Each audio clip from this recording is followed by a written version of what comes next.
Dans cet exercice, nous allons apprendre à décomposer un nombre sous forme de produit de facteurs premiers en utilisant les puissances. Donc c'est ce qu'on vous dit ici. On vous dit pour chacun des nombres suivants, écrire la décomposition en produit de facteurs premiers en utilisant la notation des puissances. Donc là, vous allez voir, ce n'est pas très compliqué. Je vous donne ici le nombre A est égal à 345. Il faudra l'écrire sous la forme d'un produit de facteurs premiers en utilisant les puissances. C'est très simple. Regardez, si je vous dis 345, vous l'écrivez comme ça, vous tirez une barre. Vous dites, OK, 345, il est divisible par quoi?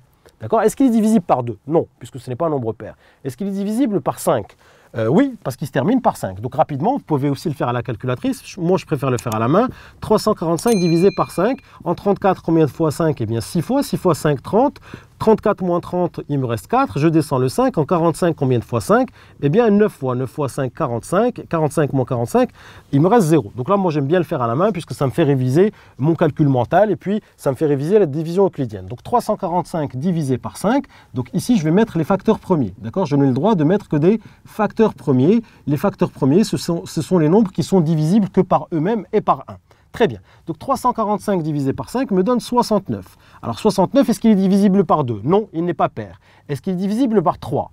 Oui, il est divisible par 3, puisque je vous rappelle, quand est-ce qu'un nombre est divisible par 3? Quand la somme de ses chiffres est un multiple de 3. Donc 6 plus 9, ça me donne 15. 6 plus 9, ça me donne 15. Est-ce que 15 est un multiple de 3? Oui, c'est un multiple de 3. Donc 69 est bien divisible par 3. Donc rapidement, vous pouvez le faire de tête si vous voulez. 69 divisé par 3. En 6, combien de fois 3? Eh bien 2 fois. 2 fois 3, 6. 6 moins 6 me donne 0. Je descends le 9. En 9, combien de fois 3? Eh bien 3 fois. 3 fois 3, 9. 9 moins 9, 0. Donc 69 divisé par 3 me donne 23. Et 23, quand on connaît bien ces tables de multiplication, eh bien on sait que 23 n'existe nulle part dans les premières tables de multiplication. Et donc 23 est un nombre premier. D'accord? Donc 23, eh bien, divisé par lui-même, 23 divisé par lui-même me donne 1. Donc finalement, 345, eh bien, je peux écrire que c'est 5 fois 3 fois 23. 5 fois 3 fois 23. Voici la décomposition en facteurs premiers de ce nombre-là, 345. Donc 345, c'est 5 fois 3 fois 23. Donc vous allez me dire, mais là, il n'y a pas de puissance, puisqu'on me dit décomposition en produit de facteurs premiers en utilisant la notation des puissances. Eh bien là, c'est comme si on disait que c'est 5 à la puissance 1 multiplié par 3 à la puissance 1 multiplié par 23 à la puissance 1. Donc voilà la décomposition en produit de facteurs premiers de ce nombre A. Allez, c'est parti pour le nombre B. On va le décomposer en produit de facteurs premiers. Donc 11 500 est divisible par quoi? Eh bien, je vois que c'est un nombre pair, donc il est divisible par 2. Donc 11 500 divisé par 2, eh bien, facile. 11 000, donc 11 000 c'est 10 000, hop c'est 10 000, plus 1000, ça fait 11 000, et puis après 500. Donc 10 000 divisé par 2, eh bien ça fait 5 000, 1000 divisé par 2, ça fait 500, 500 divisé par 2, ça fait 250, donc ça fait 5 750. 5 750, je fais un petit peu de calcul mental, d'accord? Donc 11 500 divisé par 2, ça fait 5 750. Donc 5 750, est-ce que lui-même, ben, on voit bien que lui-même est divisible par 2, puisque c'est un nombre pair. Donc pareil, 5750, c'est 5000 plus 700 plus 50. Donc si je divise 5000 par 2, ça me donne 2500. 700 divisé par 2, ça me donne 350. Et 50 divisé par 2, ça me donne 25. Donc là, j'ai 2850. 2850 plus 25, ça me donne 2875. Vous voyez, j'aime bien faire les calculs de tête puisque ça me fait travailler un petit peu mon calcul mental. Donc ici, 5750 divisé par 2, ça me fait 2875. Allez, je continue. 2875, eh bien, je vois que c'est un multiple de 5 puisqu'il se termine par 5. Donc je vais le diviser par 5, donc évidemment, vous pouvez le faire à la calculatrice. Moi, je préfère le faire à la main. En 28, combien de fois 5? Eh bien, 5 fois 5, 25. 28 moins 25, il me reste 3. Je descends le 7. En 37, combien de fois 5? Eh bien, 7 fois 5, 35. Donc, moins 35, il me reste 2. Je descends le 5. En 25, combien de fois 5? Eh bien, 5 fois 5, 25. Il me reste 0. Donc, 2875 divisé par 5 me donne 575. Donc, 575, je peux encore le diviser par 5. Alors, évidemment, vous pouvez le faire à la calculatrice. 575 divisé par 5. En 5, combien de fois 5? Une fois. Une fois 5, 5. Moins 5, 0. Je descends le 7. En 7, combien de fois 5? Une fois. Une fois 5, 5. Hop, moins 5, il reste 2. je descends le 5, en 25, combien de fois 5 5 fois 5, 25, et il me reste 0, donc ça me donne 115. Donc 575 divisé par 5 me donne 115. Allez, je continue. 115, eh bien lui aussi est divisible par 5, puisque c'est un multiple de 5. 115 divisé par 5, en 11, combien de fois 5 2 fois, 2 fois 5, 10. 11 moins 10, il me reste 1, je descends le 5. En 15, combien de fois 5 3 fois. 3 fois 5, 15, moins 15 donne 0. Donc 115 divisé par 5 me donne 23. Et 23, je l'ai vu tout à l'heure, c'est un nombre premier. Il n'est divisible que par lui-même et par 1. Donc je le divise par 23 et ça me donne 1. Donc voici la décomposition en facteur premier de ce nombre-là. Alors comment je vais l'écrire? Eh bien je vais écrire que 11 500, c'est 2 fois 2 fois 5 fois 5 fois 5 fois 23. D'accord? Donc je peux écrire, c'est 2 fois 2 fois 5 fois 5 fois 5 fois 23. Mais l'idée, c'est de l'écrire avec les puissances. Donc 2 fois 2 me donne 2 au carré, 5 fois 5 fois 5 me donne 5 à la puissance 3, et ici fois 23. Donc voici la décomposition en produit de facteur premier avec l'utilisation des puissances ici. Donc là, ça va me donner 2 au carré fois 5 à la puissance 3 fois 23. Donc voici la décomposition en produit de facteur premier. Allez, c'est parti pour le nombre C. C est égal à 432. Allez, je vais y aller rapidement. 432 est un nombre pair, il est divisible par 2. Donc il y a 400, il y a 30 et il y a 2. 400 divisé par 2, c'est 200. 30 divisé par 2, c'est 15. Et 2 divisé par 2, ça fait 1.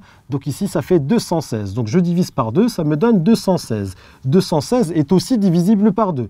Et ça me donne 108, d'accord? 108 est aussi divisible par 2, ça va me donner 54. 54 est aussi divisible par 2, ça va me donner donc 25 plus 2, ça va me donner 27, d'accord? Ça va me donner 27. Alors 27, est-ce qu'il existe dans les tables de multiplication? Eh bien oui, 27 est divisible par 3, d'accord? Est divisible par 3, et je sais que 27 divisé par 3 me donne 9. 9 est lui-même divisible par 3, et 9 divisé par 3 me donne 3.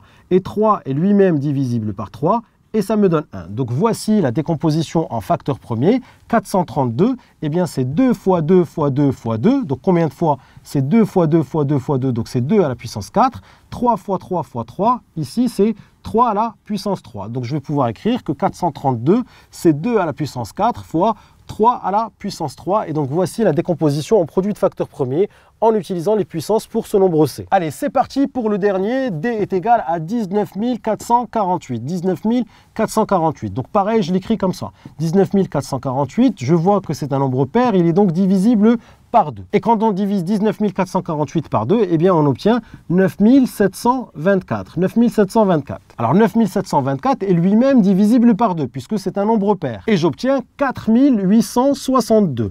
4862 est un nombre pair, donc il est encore divisible par 2. Et j'obtiens 2431. 2431, lui, n'est plus divisible par 2, puisque ce n'est pas un nombre pair. Alors je vais voir, est-ce qu'il est divisible par 3? Comment je fais pour savoir s'il est divisible par 3? Eh bien, j'additionne la somme de ces chiffres ici. Je regarde si c'est un multiple de 3. Donc 2 plus 4 plus 3 plus 1. 2 plus 4 me donne 6. 3 plus 1 me donne 4. 6 plus 4 donne 10. Et 10 n'est pas un multiple de 3. Donc ce nombre-là n'est pas divisible par 3. Il n'est pas divisible par 2. Il n'est pas divisible par 5. Je peux essayer de le diviser par 7 rapidement pour voir, hein, d'accord? 2431, est-ce que c'est divisible par 7? 24, combien de fois 7? Eh bien 3 fois 7, 21. Hop, 21. 24 moins 21 me laisse 3. Je descends le 3. En 33, combien de fois 7? Eh bien 4 fois. 4 fois 7, 28. 33 moins 28 ici va me donner 5. Je descends le 1. En 51, combien y a-t-il de fois 7? Eh bien 7 fois. 7 fois 7, 49. 51 moins 49 me donne 2. Donc vous voyez bien que j'ai un reste ici. Donc ce n'est pas divisible par 7. Donc je vois bien que ce nombre-là n'est pas divisible par 7. Donc je me dis, ok, il n'est pas divisible par 2. Il n'est pas divisible par 3. Il n'est pas divisible par 5. Il n'est pas divisible par 7. Donc peut-être que c'est un nombre premier. Eh bien non, puisque quand je cherche, je continue à voir est-ce qu'il est divisible par un autre nombre premier qui est proche. On a fait le 2, on a fait le 3, on a fait le 5, on a fait le 7, d'accord? 8 n'est pas un nombre premier, 9 n'est pas un nombre premier, 10 n'est pas un nombre premier. Eh bien, j'essaye par 11. J'essaye par 11. Est-ce que 2431 est divisible par 11? 2431, est-ce que c'est divisible par 11? Alors, en 24, combien de fois 11? Eh bien, 2 fois. 2 fois 11, 22. 24 moins 22, il me reste 2. Je descends le 3. En 23, combien de fois 11? Eh bien, encore 2 fois. 2 fois 11, 22. 23 moins 22 me laisse 1. Je descends le 1. Ah, boum, regardez, 11 divisé par 11 me donne 1. 1 fois 11, c'est 11. Donc là, vous voyez bien que c'est divisible par 11, puisque là, j'ai un reste qui est égal à 0. Et vous pouvez bien entendu faire ça avec votre calculatrice. Donc 2431 est bien divisible par 11. Et j'obtiens ici 221. Alors 221, je le regarde, je me dis, est-ce qu'il est divisible par 2? Non, puisque ce n'est pas un nombre pair. Est-ce qu'il est divisible par 3? 2 plus 2 plus 1, ça fait 5. 5 n'est pas multiple de 3, donc ce n'est pas divisible par 3. Est-ce que c'est divisible par 5? Eh bien non, puisqu'il ne se termine ni par 0 ni par 5. Est-ce que 6, alors 6 n'est pas un nombre premier. Est-ce qu'il est divisible par 7? Non, j'avais déjà essayé de diviser 2431 par 7 et j'avais montré que 2431 n'est pas divisible par 7, donc 221 non plus. D'accord? Donc il n'est pas divisible par 7. 8 n'est pas un nombre premier, 9 n'est pas un nombre premier, 10 n'est pas un nombre premier, 11, 221 divisé par 11, si j'essaie de le faire à la calculatrice, eh bien, je vois bien que ça me donne un nombre décimal. Donc 221 n'est pas divisible par 11. Alors, n'est pas divisible par 11. Je continue à voir 12. Eh bien, 12, ce n'est pas un nombre premier. Et je regarde 13. 13 est un nombre premier. Donc, je me dis, est-ce que 221 est divisible par 13? Donc, soit je prends ma calculatrice, d'accord? Moi, je vais le poser ici à la main parce que ça m'amuse de faire les calculs. 221 divisé par 13 en 22, combien y a-t-il de fois 13? Eh bien, une fois, d'accord? Une fois 13, ça donne 13. 22 moins 13, eh bien, ça va me donner ici 9, d'accord? Et je descends le 1. En 91, combien de fois 13? Eh bien, 7 fois, d'accord? 7 fois 13, 3 fois 7 me donne 21, je retiens 2. 1 fois 7, 7, 8, 9, moins 91 me donne 0. Donc, 221 divisé par 13 me donne 17. Donc, 221 divisé par 13 me donne 17. Et 17, c'est aussi un nombre premier parce qu'il n'existe nulle part dans nos premières tables de multiplication. 17, c'est divisible par lui-même et ça me donne 1. Donc ici, je vais pouvoir dire que 19 448, eh bien, c'est 2 fois 2 fois 2, donc 2 à la puissance 3, fois 11 qui est un nombre premier, fois 13 qui est un nombre premier, fois 17 qui est un nombre premier. Donc ici, c'est 2 à la puissance 3 fois 11 fois 13 fois 17. Donc voici la décomposition de ce nombre-là en produit de facteurs premiers en utilisant ici des puissances. Vous savez maintenant décomposer un nombre en produit de facteurs premiers en utilisant des puissances. Si tu as aimé cette vidéo, n'oublie pas de t'abonner à ma chaîne en cliquant sur le bouton en bas. Tu seras averti à chaque fois que je vais poster une nouvelle vidéo. Et surtout, n'oublie pas d'aller jeter un petit coup d'œil à mon site kifflesmaths.com. Je t'ai mis ici le lien à ta droite. Sur le site, je te propose plein d'autres ressources et te réserve évidemment des surprises. À tout de suite sur kifflesmaths.com.